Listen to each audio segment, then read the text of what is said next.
Bonjour Hicham Moatedit, vous êtes expert en relations internationales et avec vous, on va parler de ce forum de Davos, le forum de Davos, où doit arriver, peut-être avec un peu de retard, on l'a dit dans le journal, le président américain.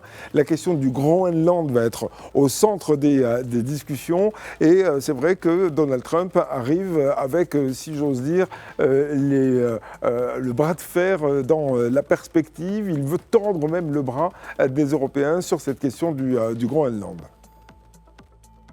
Oui, d'abord, merci beaucoup pour l'invitation. Je pense que d'abord, Davos aujourd'hui montre clairement que l'économie mondiale n'est plus autonome, mais désormais encadrée et orientée par des décisions politiques majeures. Et ensuite, comme on le voit tous, la participation record des chefs d'État confirme que les marchés ne peuvent plus absorber seuls les chocs géopolitiques, dont notamment celui des Américains, mais aussi technologiques et sociaux. Donc, aujourd'hui, Davos cesse d'être un simple forum économique pour devenir une véritable scène de gouvernance mondiale.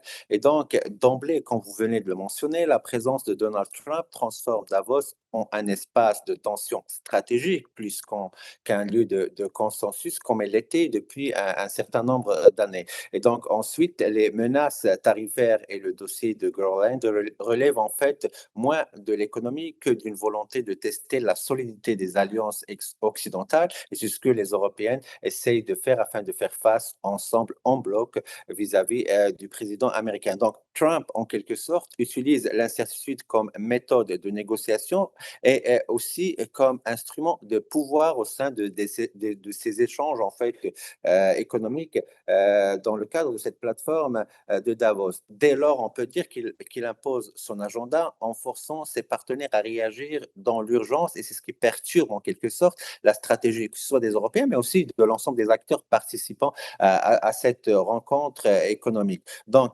aujourd'hui, on peut dire que Davos devient pour lui une tribune en fait de pression stratégique et c'est ce qu'il va essayer sûrement de faire durant sa présence au sein de cette rencontre stratégique internationale. Oui, est-ce qu'il y a un risque d'éclatement de l'Alliance Atlantique?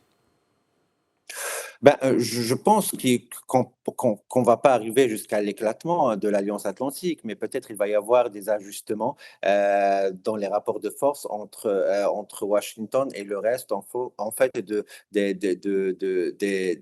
d'en fait de l'Alliance Atlantique. Et je pense que dans ce contexte, en fait, l'Europe arrive à Davos dans une posture d'inquiétude face à l'imprévisibilité américaine. C'est ce qui inquiète l'ensemble des acteurs participants européens dans cette rencontre. Ensuite, des appels en fait répétés de multilatéralisme relèvent d'une dépendance persistante vis-à-vis de Washington et ce qui reste aussi de faire pression à réajuster les rapports de force en fait de l'alliance. Donc l'unité en fait européenne se construit davantage dans la réaction que dans l'initiative. C'est ce qui va avoir un impact direct et aussi indirect sur la manière dont cette alliance va être repensée, bien évidemment dans le cadre d'un esprit américain guidé par la personnalité de Donald Trump.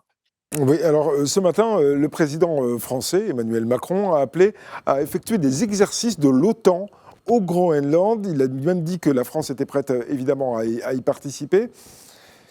Comment est-ce qu'on peut interpréter ce genre de proposition face à un Donald Trump, lui, qui arrive en disant «Mais non, je veux prendre le territoire»?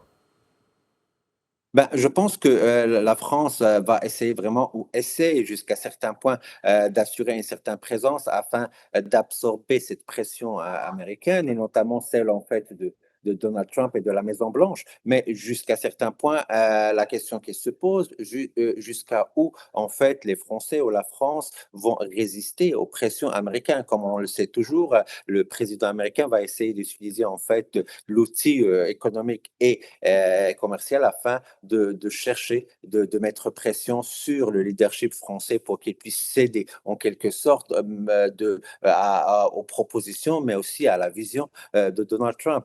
Et je pense que jusqu'à certains points, les Français vont essayer d'être présents non seulement pour défendre directement en fait l'intégrité ou la souveraineté de ce territoire, mais pour qu'ils puissent avoir une carte de négociation vis-à-vis de l'équipe Trump dans ce dossier.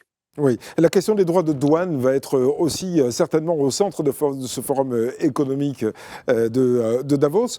Donald Trump, lui, il a vraiment une certitude, c'est que c'est cette politique qu'il mène depuis son arrivée à la Maison-Blanche, il y a tout juste un an, cette politique, pour lui, est une politique gagnante, alors que le reste du monde, on a entendu les représentants chinois, on entend les Européens depuis quelque temps, on entend aussi d'autres nations venir expliquer que voilà, l'ordre mondial, l'ordre commercial mondial ne peut pas fonctionner ainsi, alors que Donald Trump, lui, il arrive en force avec une délégation assez importante, mais au contraire pour dire non, non, moi je fais ce que je veux chez moi, et si j'ai décidé qu'il y aura des droits de douane, il y aura des droits de douane, que vous le vouliez ou non.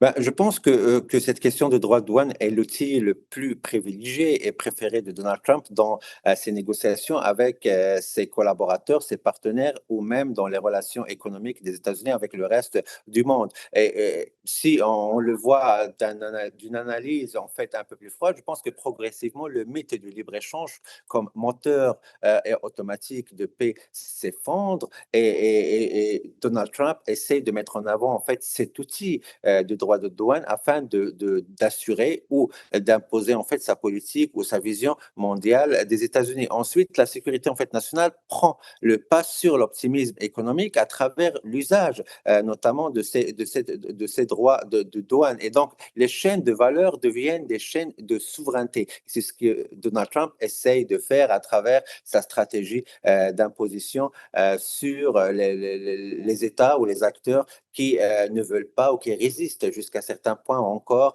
à ne pas embarquer dans sa vision politique internationale. Donc, je pense que quelle que soit en fait la réaction de ces acteurs ou ces États, les États-Unis d'Amérique restent quand même un acteur plutôt économique qui pourrait jusqu'à certains points faire imposer sa vision du monde au niveau en fait de la gestion de ces droits de douane au niveau international. Alors justement, ce forum économique mondial de Davos est un petit peu l'emblème du multilatéralisme et on a un président américain qui justement, lui, est contre ce multilatéralisme et il arrive à Davos, selon vous, avec quel message? Ben, je pense que le message était clair, c'est-à-dire de repenser en fait le repositionnement américain dans cette nouvelle dynamique que connaît la planète. Je pense que l'équipe de Donald Trump et l'équipe de la Maison-Blanche veut que les Américains s'approprient en fait leur position primordiale avec un écart énorme et clair entre la première puissance internationale et le reste du monde. Et je pense que cet électrochoc américain vis-à-vis du système, en fait, de la chaîne de valeur économique au niveau international, va avoir un impact non seulement sur la position américaine dans les rapports de force, mais aussi sur ce qu'on appelle le rééquilibrage économique entre les États-Unis d'Amérique et le reste de la planète. Donc, Donald Trump, lui, ne croit pas vraiment à un multilatéralisme en fait classique, comme l'ordre mondial l'a connu avant son arrivée durant ce deuxième mandat, mais il veut un multilatéralisme avec un chef d'orchestre bien clair, c'est celui de la Maison-Blanche. Ouais, chef d'orchestre qui sera le président américain, quoi qu'on en dise. En tout cas, c'est le message que semble vouloir faire passer effectivement Donald Trump. Autre message, et d'ailleurs, il a promis des annonces fortes, peut-être d'ailleurs à ce propos. Donald Trump veut installer un comité de paix. Il a proposé à plusieurs chefs d'État et de gouvernement, d'ailleurs d'importance. Sa Majesté le roi Mohammed VI en fait partie. D'ailleurs, Sa Majesté a même accepté d'en faire partie. Là aussi, c'est un nouvel ordre mondial.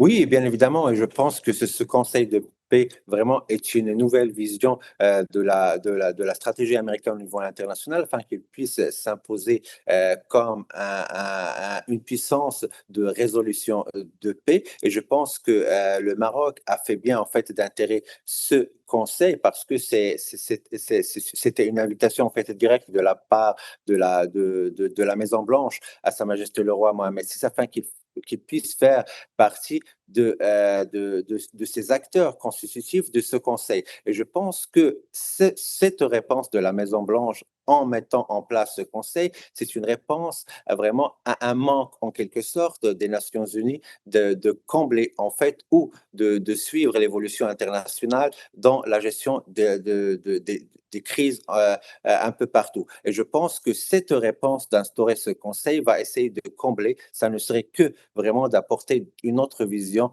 beaucoup plus fraîche qui correspond et qui accompagne l'évolution en fait des crises à l'international et notamment avec la mise en place d'un certain nombre de nouvelles approches qui répondent aux nouvelles exigences en fait de la gestion de crise et de la paix au niveau international. Oui, et là aussi, la délégation américaine va devoir peut-être expliciter davantage ce que va être ce Conseil et quel va être, si j'ose dire, son degré de pouvoir. Je pense jusqu'à présent, en fait, on a un certain nombre d'éléments clairs par rapport à la vision américaine concernant la mise en place, en fait, de ce conseil. Maintenant, il y a tout un travail qui reste à être fait. D'abord, en découvrant, en fait, les acteurs qui vont faire partir, en fait, de ce conseil de paix américain, mais ensuite, en fait, du consensus, en fait, entre ces États-là pour qu'ils puissent vraiment se mettre d'accord sur une certaine nouvelle philosophie de paix qui répond non seulement à la mise en place d'un système en fait philosophique de paix à l'international, mais aussi d'une certaine culture de résolution de crise qui répond à des zones ou à des micro-zones en fait de crise afin que ce conseil-là s'assure qu'il dispose en fait de toutes les cultures politiques qui peuvent répondre à un certain nombre de différentes crises qui peuvent exister un peu partout sur la planète. Finalement, Hicham Tedit, est-ce que ce Forum économique mondial de Davos est le cœur économique de la planète, et toujours le cœur économique de la planète, ou alors c'est le cœur tout court de la planète, puisqu'on parle de tout et de géopolitique particulièrement, on l'a dit, le Groenland, ce comité de paix, avec Donald Trump qui veut aussi instaurer des droits de douane, ça c'est plus du côté économique finalement. Est-ce que Davos, c'est pas le rendez-vous mondial de la recomposition de la planète ? Je pense que Davos, en fait, met fin, en quelque sorte, à ce consensus libéral mondial. Et je pense que Davos, en fait, perd, en quelque sorte, sa dimension centrale économique liée vraiment aux échanges internationaux d'un point de vue commercial à une plateforme de rapport ou de redéfinition de nouveaux rapports de force au niveau international. Et c'est ce qui fait, en fait, ce qui inquiète en quelque sorte les acteurs qui y participent, notamment dans sa nouvelle version cette année de 2026, parce qu'ils voient, en fait, même avant vraiment de prendre part à cette plateforme d'échange purement qui est économique dans le passé, vraiment qui se transforme tranquillement un espace d'échange économique et de rapport de force qu'un certain nombre d'acteurs à l'international essaient d'imposer, tout en utilisant en fait le levier économique et commercial pour imposer leur nouvelle vision en fait de l'ordre mondial international. Oui, l'année dernière, Donald Trump ne s'y était pas rendu physiquement. Il a été intervenu en visioconférence, comme vous d'ailleurs, avec nous ici dans cette matinale, simplement parce qu'il venait d'arriver à la Maison-Blanche, il venait d'être investi. Il a été investi le 20 janvier 2025. Là aussi, sa présence physique, arrivée avec une forte délégation, c'est aussi un message pour dire regardez la puissance des États-Unis. Je pense aussi, oui, bien évidemment, qu'on venait de le mentionner, en fait, la présence physique a son sens symbolique, en fait, et aussi ça rentre, en fait, dans cette nouvelle dynamique que Donald Trump veut imposer, en fait, au niveau de l'ordre mondial international. Et cette présence aussi lui permettra de rencontrer un certain nombre d'acteurs physiquement et aussi de faire passer clairement et d'une manière très déterminée et ferme le message américain que les États-Unis aujourd'hui ne veut pas ou ne veut plus seulement vraiment être une puissance à l'international de discours politique, mais il veut vraiment mettre toute sa puissance à travers la présence en fait du président américain pour qu'il puisse rencontrer ses homologues et imposer et faire passer le message d'une manière beaucoup plus ferme, sérieuse, mais aussi avec tout le poids qu'impose en fait sa présence au niveau de cette plateforme économique internationale. On parle de face-à-face tendu avec les Européens. Il y a un risque de rupture. Je pense pas en fait qu'il y aura un risque de rupture avec les Européens, mais un ajustement politique, mais aussi de rapport de force et aussi un appel d'un engagement un peu plus sérieux de la part des Européens. Parce que ce qui inquiète davantage Donald Trump, c'est pas vraiment la collaboration, le partenariat stratégique avec l'Europe, mais surtout en fait la part en fait des Européens dans cette collaboration stratégique avec Washington. L'administration américaine voit dans l'Europe c'est-à-dire un partenaire quasi paresseux en fait dans sa collaboration avec Washington, et Donald Trump veut et exige des Européens un engagement beaucoup plus sérieux, un engagement beaucoup plus bénéfique, mais aussi ce qu'on appelle un engagement financier qui est à la hauteur des demandes, mais aussi des engagements des Européens dans leur partenariat avec les Américains, et non seulement aux Américains d'assumer non seulement la facture, mais aussi les conséquences politiques au niveau international de cette collaboration transatlantique. Merci beaucoup, Hichem Moatedi, d'avoir été en direct avec nous dans la matinale de Midi 1 TV. Je rappelle que vous êtes expert en politique et relations internationales. Merci encore et excellente journée à vous.